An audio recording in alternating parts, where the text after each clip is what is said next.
दो टाइप के student, either 12th में है या ड्रॉपर है, स्ट्रेटेजी दोनों की अलग होगी, दोनों सेम पैटर्न में नहीं पढ़ सकते। प्रीवियस ईयर में किस पैटर्न के क्वेश्चन किस तरीके से आ रहे हैं, इसका एनालिसिस होना बहुत जरूरी है। सारा ही है टाइम का खेला, अगर टाइम मैनेजमेंट नहीं किया तो नहीं हो पाएगा सिलेक्शन। तो बच्चा अपने कदम बढ़ाए सिलेक्शन की तरफ मेरे साथ। यस यस यस बच्चा, start now and got this selection. अभी आपका चल रहा है अगस्त एंडिंग, हम पे है नीट 2025 के लिए हम एक रोड मैप डिस्कस कर रहे हैं कि किस तरीके से, किस पैटर्न से, किस स्ट्रैटेजी से आपको अब पढ़ाई करनी चाहिए। बेसिकली आप काफी कुछ पढ़ते जा रहे हैं। ये वीडियो देखने वाले अभी दो स्टूडेंट्स होंगे, आप या तो ड्रॉपर होंगे या आप 12th के स्टूडेंट होंगे। किस तरीके से आपको पढ़ाई करनी है, क्या क्या चैप्टर्स आपके हो गए, आपको समझ में नहीं आ रहा, अब क्या पैटर्न कवर करना है, तो हम उस बारे में यहाँ पर बात कर रहे हैं। अगर हम बात करते हैं तो सबसे मेन चीज क्या है, आपको ऐसा नहीं है नीट के लिए अराउंड 24 लाख से स्टूडेंट्स ज्यादा जो होते हैं वो अपीयर हुए जैसे 2024 के अंदर, तो नंबर ऑफ स्टूडेंट्स जो होते हैं वो इंक्रीज होते जा रहे हैं। पढ़ाई सब कर रहे हैं, तो आपको सारे फैक्टर्स पे काम करना होगा, केवल पढ़ने से काम नहीं चलेगा। आपका मेन पॉइंट जो है यहाँ पर वो क्या होना चाहिए, आपकी स्ट्रैटेजी क्या है पढ़ाई करने की। स्ट्रैटेजी क्या है पढ़ाई करने की, मतलब आप किस पैटर्न में पढ़ रहे हैं, आपने कितने चैप्टर्स अगस्त तक कंप्लीट कर लिए हैं। अगर अब आप दो तरह के स्टूडेंट्स हैं यहाँ पर भी, आइदर आप 12th के स्टूडेंट हैं और आप ड्रॉपर हैं। इन दो स्टूडेंट्स में से आप एक कैटेगरी के स्टूडेंट है। अगर यहाँ पर अगर इन दो कैटेगरीज में से अगर आपकी एक कैटेगरी है, तो आप देखिए स्ट्रैटेजी दोनों की अलग अलग होगी, क्योंकि जो ड्रॉपर वाला स्टूडेंट है वो कहीं ना कहीं 12th पास आउट करके आया है, तो उसने बेसिक तो 12th का भी सारा पढ़ रखा है और 11th का ऑलमोस्ट जो होगा वो सिलेबस कंप्लीट कर रखा होगा वन टाइम, तो अगर बहुत अच्छे से नहीं किया फिर भी आपने कर रखा है। दूसरा जो 12th का स्टूडेंट है उसका सिलेबस जो होगा वो या तो मिड में चल रहा होगा 12th का, और उसका 11th ऑलमोस्ट हो चुका होगा।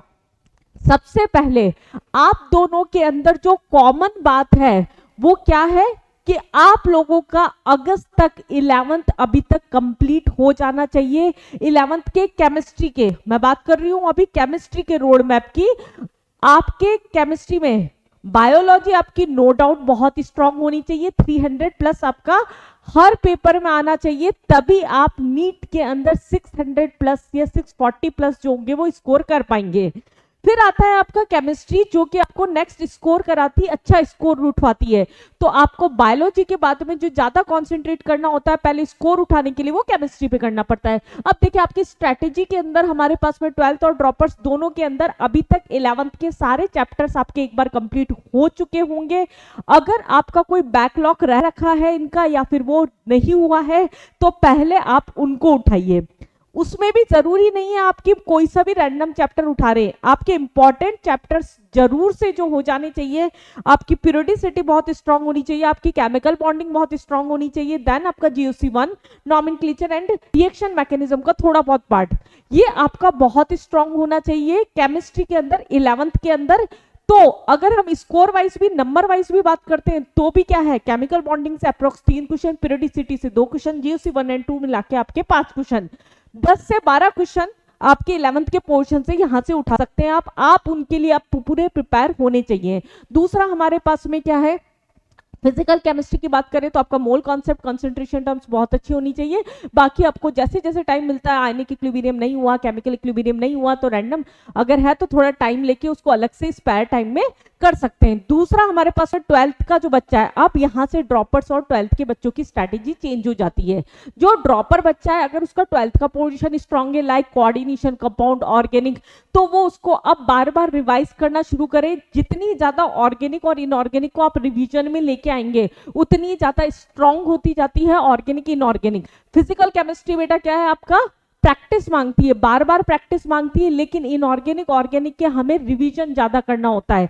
अगर आपकी ऑर्गेनिक की नेम रिएक्शन से उनको आप अलग से लिख के रख लीजिए, आपका रिएक्शन मैकेनिज्म में बार बार लिंक बना के देखिए, एल्केन से अल्काइल हैलाइड कैसे बन रहा था, अल्काइल हैलाइड से अल्कोहल कैसे बन रहा था, कौन से रिएजेंट्स यूज हो रहे थे, ऑक्सीडेशन रिडक्शन, जितना ज्यादा फ्लो चार्ट बना सके ऑर्गेनिक के अंदर आप फ्लो चार्ट बना के पढ़ाई करिए। उसके अलावा आपका टाइम मैनेजमेंट की बात साथ में ही कर रही हूं मैं यहाँ पर, आपके टाइम मैनेजमेंट की बात, ये एक बहुत बड़ा एस्पेक्ट होता है स्पेशली 12th अपीयरिंग स्टूडेंट्स के लिए। जो 12th वाले स्टूडेंट्स होते हैं उन लोगों का क्या है, दिसंबर तक का टाइम तो बहुत पीक पे चलता है नीट की प्रिपरेशन का। आफ्टर दैट क्या होता है, आपका जनवरी से जो है झुकाव जो होता है वो 12th बोर्ड की तरफ ज्यादा हो जाने लगता है। हालांकि जो नीट का पेपर होता है काफी कुछ एनसीईआरटी बेस भी होता है, एनसीईआरटी से आपको बहुत हेल्प मिल जाती है, बट फिर भी आपका जो फ्लो नीट की प्रिपरेशन का दिसंबर तक चल रहा होगा वो जनवरी से चाह के भी नहीं चल पाएगा। तो आपको अपनी 100% तैयारी जो है, वर्ड टू वर्ड जो है, कोई न्यूमेरिकल सेक्शन हो कुछ भी हो, वो आपको अप टू दिसंबर बिल्कुल वाइंड अप करके रख देनी है, क्योंकि उसके बाद आप बोर्ड पे न चाहते हुए भी फोकस करेंगे। और ड्रॉपर्स जो हैं उनको अपना एक स्ट्रैटेजी, एक पैटर्न बना के रखना होगा कि अक्टूबर नवंबर तक हम एक बार अपना सिलेबस पूरा कंप्लीट कर लें, फिर हम टेस्ट देते रहे, प्रैक्टिस करते रहे। आपका इस टाइम तक, अगर मैं बोल रही हूँ पीरियडिसिटी, केमिकल बॉन्डिंग, GOC1, अगर 12th में सॉल्यूशन या एक दो चैप्टर और, अगर मैं इनऑर्गेनिक में बात करूं कोऑर्डिनेशन कंपाउंड पे आपको बहुत ज्यादा फोकस करना है। मेंस के साथ में नीट पे भी इस साल भी आपने देखा होगा 2024 के अंदर बहुत सारा क्वेश्चन आया था। तो ये हमारे पास में क्या है, टाइम मैनेजमेंट वाली बात है कि किस टाइम पे आप क्या कंप्लीट करके रख ले रहे हैं, किस किस ड्यूरेशन में क्या कर लेना चाहिए। जो हम सोचते हैं मैडम उतना तो हम कर नहीं पाते, कोई बात नहीं, आपने इतना सोचा है उसका अगर आपने 80% भी कर लिया ना तो आप सही जा रहे हैं, क्योंकि हम सोचते हमेशा ही ज्यादा है, तो उस पर टेंशन लेने की बच्चा लोग जरूरत नहीं है। पीवाईक्यूज की प्रैक्टिस आपकी बिल्कुल स्ट्रांग होनी चाहिए। पीवाईक्यूज रिपीटेशन जो होता है, क्वेश्चन का रिपीटेशन इतना ज्यादा होता है, और इवन नीट के स्टूडेंट्स को मैं रिकमेंड करूंगी कि 2022, 23, 24 के एटलीस्ट मेंस के भी सारे क्वेश्चंस आप लगाते हुए चलिए। प्लस साथ में हम थोड़ा सा एनालाइज करके चले, एक बहुत बड़ा फैक्टर होता है यहाँ पर, किस पैटर्न के क्वेश्चंस हमारे प्रीवियस ईयर में आए हैं। सबसे पहले अगर हम डिटेल एनालिसिस की बात करें, केमिस्ट्री के 2024 का डाटा मैं आपको बता रही हूँ, ये 2024 के अंदर केमिस्ट्री में मीडियम पैटर्न ऑफ क्वेश्चंस जो हो गए वो आपके कितने 24 क्वेश्चंस थे। इजी पैटर्न के क्वेश्चंस जो थे वो यहाँ पर 16 थे, और डिफिकल्टी लेवल के जो क्वेश्चंस थे वो क्या थे, आपके केवल 10 क्वेश्चंस थे। मतलब ऑन एन एवरेज आप थोड़ी भी ढंग से प्रिपरेशन करके गए हैं जो बच्चा, तो ये वाली कैटेगरी के जो हमारे पास में क्वेश्चंस थे 24 + 16, ये आपके ऑलमोस्ट सबके इक्वल स्कोर करवा सकते थे। 10 नंबर का 10 क्वेश्चंस का जो खेला था उसमें सारी उलटफेर थी स्कोर के अंदर, आप अगर एवरेज तैयारी कर चुके थे तो। दूसरा हमारे पास में क्लास 11th और क्लास 12th की अगर हम बात करते, जनरली क्या हो रहा है हमारे पास में कंटिन्यूसली 24, 23, 22, 21 सारे ईयर में अगर हम कंपेयर करते हैं तो 12th का ग्राफ आपका हर साल जाता है। मतलब जब आप बोर्ड की प्रिपरेशन कर रहे हैं, ऐसे बच्चे जो 12th बोर्ड्स देते ही नीट का पेपर देते हैं, उनके लिए 12th कंपैरेटिवली स्ट्रांग होती है, तो वो ज्यादा स्कोर इसीलिए कर पाते हैं क्योंकि जो ड्रॉपर होते हैं वो क्या करते हैं 11th और 12th पे इक्वली पैरेलली एक साथ बराबर ध्यान दे रहे होते हैं। लेकिन ना चाहते हुए भी, मैं बार बार बोल रही हूँ, 12th के बच्चों का 12th में बोर्ड्स में फोकस अपने आप चेंज हो जाता है। तो देखिए आप, अगर हम नंबर ऑफ क्वेश्चंस की बात करते हैं, आउट ऑफ 50 आपके 27 क्वेश्चंस जो हो गए वो 12th के थे, और 23 क्वेश्चंस आपके 2024 के अंदर 11th के थे। सिमिलरली 2023 में 22 और 28 का रेशो रहा, फिर इधर 24 थे तो इधर 26 थे, इधर 22 थे, 28 थे 2021 में। तो अगर ऑन एन एवरेज अगर हम बात करें तो हमारे पास में 12th का वेटेज कंपैरेटिवली 3 से 4 क्वेश्चन का ज्यादा चल रहा है 11th के कंपेयर में। आपको पैटर्न्स पता होने चाहिए, एक तो क्वेश्चन का कौन सा पैटर्न रिपीट हो रहा है, ऐसा नहीं कि आप चैप्टर में सब कुछ ही पढ़े जा रहे हैं, बहुत ज्यादा जो इंपॉर्टेंट टॉपिक नहीं है वो भी पढ़े जा रहे हैं, तो वो भी एक तरीका गलत होता है पढ़ने का। दूसरा हमारे पास में अगर हम बात करें 2024 के सिंगल चॉइस क्वेश्चन जो थे आपके, जो नॉर्मल आपकी प्रैक्टिस होती है कि 4 ऑप्शन से एक सही करना है, 37 क्वेश्चन थे। स्टेटमेंट बेस्ड क्वेश्चन थे, इसमें थोड़ा दिमाग हमें ज्यादा लगाना होता है, दैट मीन्स वो हमारे पास में थोड़े कॉन्सेप्शनल क्वेश्चन होते हैं। ये 5 क्वेश्चन थे। मल्टीपल जो हमारे पास में स्टेटमेंट, मल्टीपल स्टेटमेंट का मतलब क्या, ऑप्शन के अंदर ऑप्शन, 4 ऑप्शन है उसमें भी बोल दिया, फिर ए बी सी सही है, ए बी सही है, इस तरह से हमारे पास क्वेश्चन। ये आपका एक था। असर्शन रीजन के इस साल कोई क्वेश्चन नहीं थे मोस्ट प्रोबेबली, लेकिन 2025 के अंदर असर्शन रीजन बेस्ड क्वेश्चन जो होंगे वो आपके ज्यादा आ सकते हैं, तो आपको उस पर भी फोकस करके चलना पड़ेगा। दूसरा, मैच द कॉलम। अगर हम बात करें मैच द कॉलम, तो ये आपके टोटल 7 क्वेश्चन थे, लेकिन मेरा ये मानना है पर्सनल लेवल पे, अगर match the column based questions आ रहे हैं तो वो क्वेश्चंस करना आपके लिए बहुत आसान होता है। मैच द कॉलम और असर्शन रीजन की प्रैक्टिस आपकी बहुत अच्छी होनी चाहिए, और असर्शन रीजन के लिए आपके concept, word to word, statement wise, line wise जो डेफिनेशंस होती है केमिस्ट्री में, उस पर भी आपको फोकस करना है। ऐसा नहीं सुपरफिशियल फॉर्मूले याद कर लिए उससे काम नहीं चलेगा। इन शॉर्ट अगर आप देखना चाहते हैं, ये तो हमारी स्ट्रैटेजी वाली बात हुई कि हम किस पैटर्न के अंदर अब कहां से पढ़ाई शुरू करें, कौन से टॉपिक से स्टार्ट करें। सबसे पहले मैं क्या बोल रही हूँ, अगर आपका नहीं हुआ है कोई दिक्कत नहीं है, अगस्त चल रहा है, सितंबर में सबसे पहले 11th के 4-5 chapter, periodicity, chemical bonding, GOC1, GOC2 और mole concept and concentration terms बिल्कुल आपके सितंबर एंड तक डन हो जानी चाहिए। और अगर आप ड्रॉपर हैं तो आपके पैरेलली फिजिकल के एटलीस्ट 1 या 2 chapter, solution kinetics, solution electrochemistry या फिर कोऑर्डिनेशन कंपाउंड प्लस कंपलसरी साथ में हो जाना चाहिए सितंबर एंड तक। ये बेटा अभी तक की स्ट्रेटेजी प्लानिंग है। फिर उसके बाद में अक्टूबर के अंदर आपको क्या करना है, कहां आगे बढ़ना है, वो अलग चीज है। देन अगर हम बात कर रहे हैं चैप्टर वाइज एनालिसिस, अब क्या है, आपको ये तो पता है इस चैप्टर से बेटा इतने क्वेश्चन आए, इस चैप्टर से, लेकिन मेन बात क्या है, किस चैप्टर से किस टॉपिक से क्वेश्चन आए और नेक्स्ट ईयर किस टॉपिक से क्वेश्चंस आने के चांसेस ज्यादा है, हमें किस पे ज्यादा फोकस करना है। तो सबसे पहले अगर हम बात करते हैं फिजिकल केमिस्ट्री के बेसिक कॉन्सेप्ट्स ऑफ केमिस्ट्री, इसके अंदर 2 क्वेश्चंस आपके थे। एक तो था मैक्सिमम नंबर ऑफ एटम्स वाले जो क्वेश्चंस होते हैं, कुछ भी दे दिया यहाँ पर, इतना ग्राम हाइड्रोजन है, इतना वॉल्यूम इसका है, तो उसमें से कितने मैक्सिमम नंबर ऑफ एटम्स है। दूसरा क्वेश्चन आपका एम्पेरिकल फॉर्मूला से। तो दूसरा मैं आपको रिकमेंड करूंगी कि लिमिटिंग रिएजेंट, स्टोइकियोमेट्री वाले क्वेश्चंस जो होते हैं बेसिक कॉन्सेप्ट्स ऑफ केमिस्ट्री में ज्यादा फोकस करके जाएं। स्ट्रक्चर ऑफ एटम जो है उससे फिर 2 क्वेश्चंस थे। 2024 की बात कर रहे हैं, बॉर्ड्स मॉडल हो गया, क्वांटम नंबर हो गया, प्लस पैरेलली ध्यान रखिए 2024 में कंपैरेटिवली पेपर काफी इजी था, लेकिन 25 में लेवल क्वेश्चन का पेपर लेवल जो होता है वो थोड़ा सा बढ़ सकता है, तो आपकी इस लेवल की तैयारी से थोड़ी सी ऊपर लेवल की तैयारी होनी चाहिए। ये एक इजी पेपर था 2024 का, ध्यान रखिएगा।